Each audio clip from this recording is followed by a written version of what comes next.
Have you ever found yourself staring at the ceiling at 2 a.m.?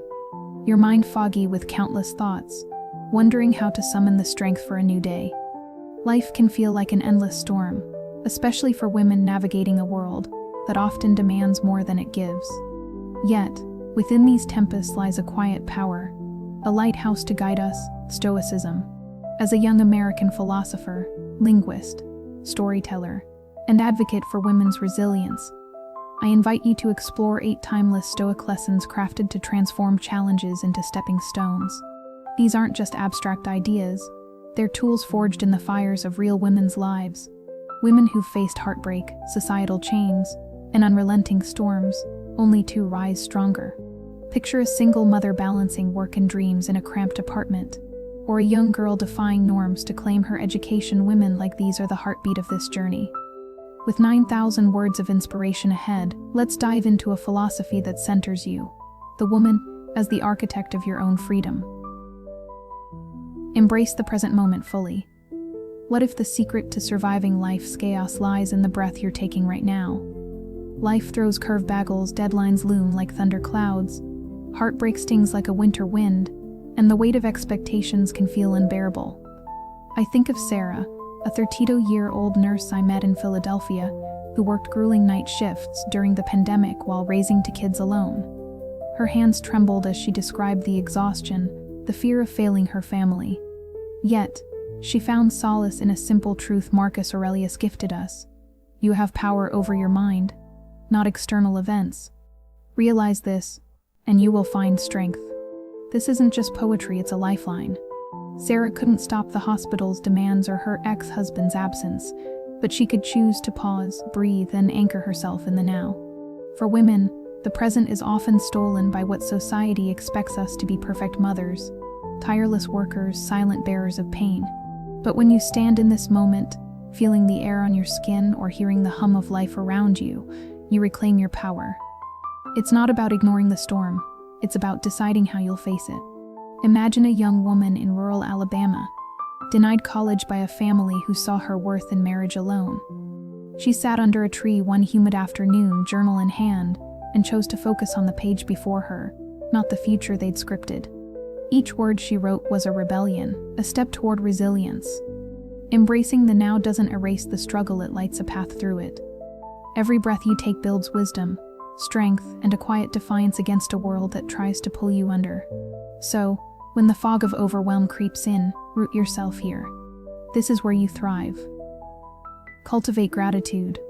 In a world that tells women they're never enough, to loud, to soft, to ambitious, gratitude feels like a radical act.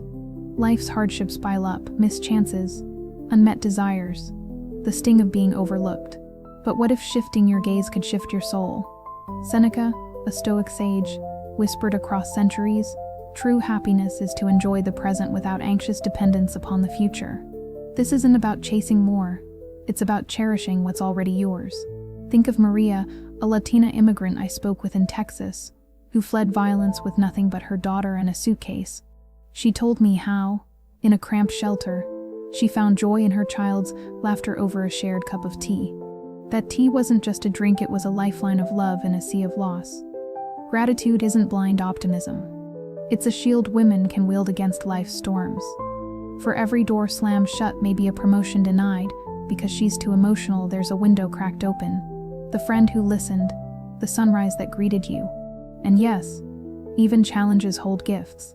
When I counseled Aisha, a 25-year-old from Chicago escaping an abusive marriage, she wept over lost years.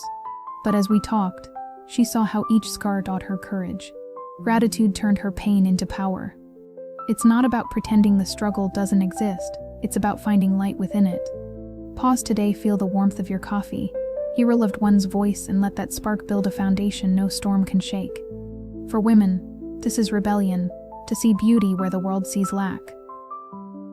Sharpen your inner strength. Picture your life as a boat on a wild ocean. Some days, the waves are gentle, others, they crash with fury. For women, those storms often come dressed as doubt, judgment, or outright oppression. Inner strength isn't loud or muscular, it's the quiet resolve that keeps you afloat. Epictetus, a Stoic who knew slavery's chains, said, It's not what happens to you, but how you react to it that matters. This is your compass. I think of Priya, an Indian-American coder I met in Silicon Valley, who faced daily microaggressions, her ideas dismissed, her accent mocked. She could have crumbled.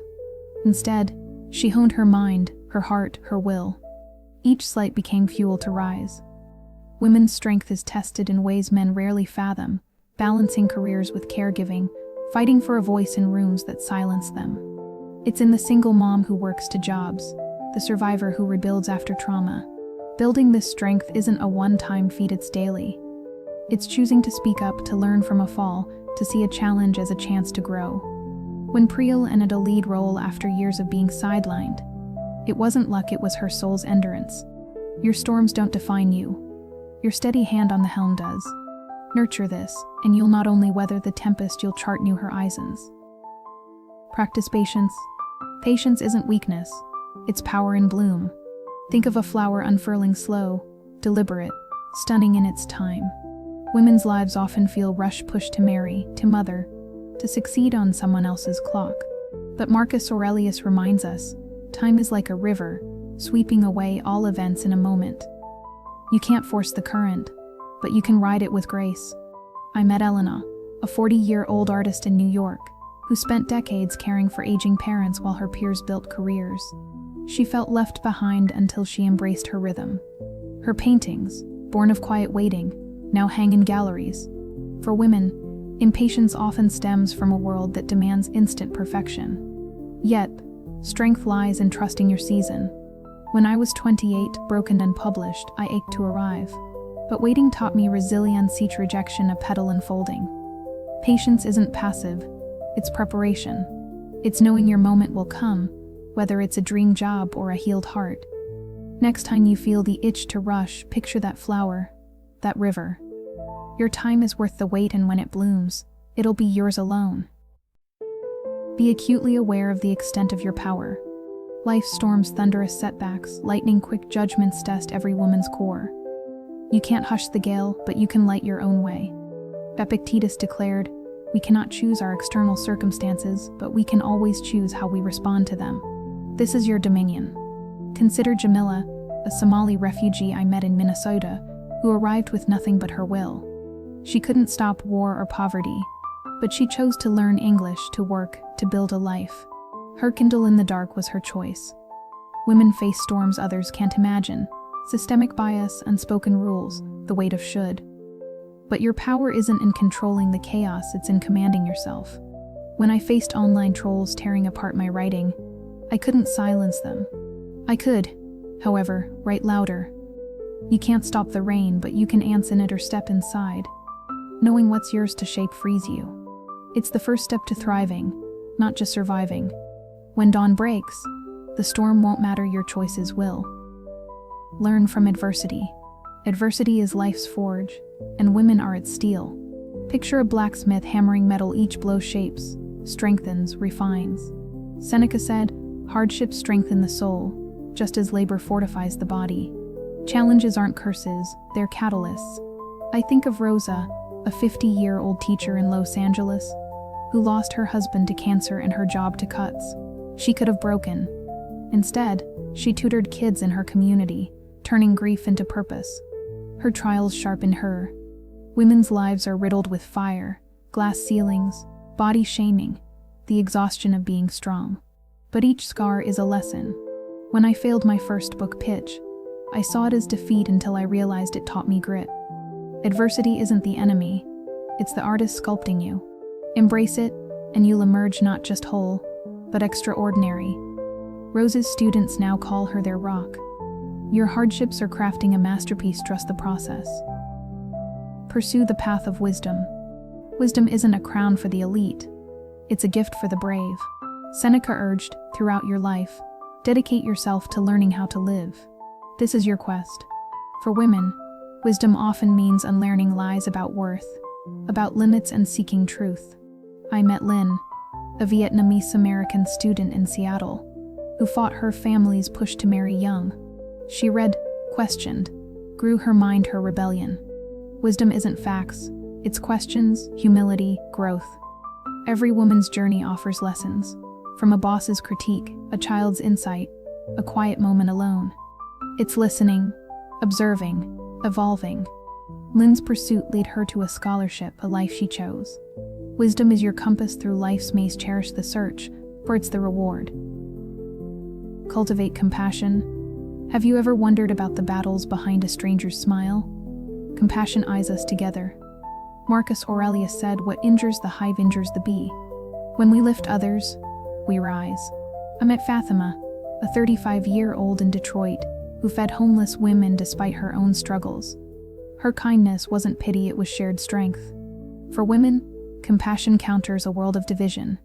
It's listening to a friend's pain, offering a hand, seeing yourself in her. It takes effort choosing empathy over judgment, action over silence. Fatima's meals built a community. By weaving compassion into your life, you heal others and find purpose. In this vast tapestry, your thread strengthens us all. These 8 lessons aren't just philosophy, they're a call to women everywhere. From Sarah's breaths to Fatima's kindness, they echo in real lives. Embrace them, and you'll not only navigate life's storms, you'll redefine what strength means. Your journey starts now.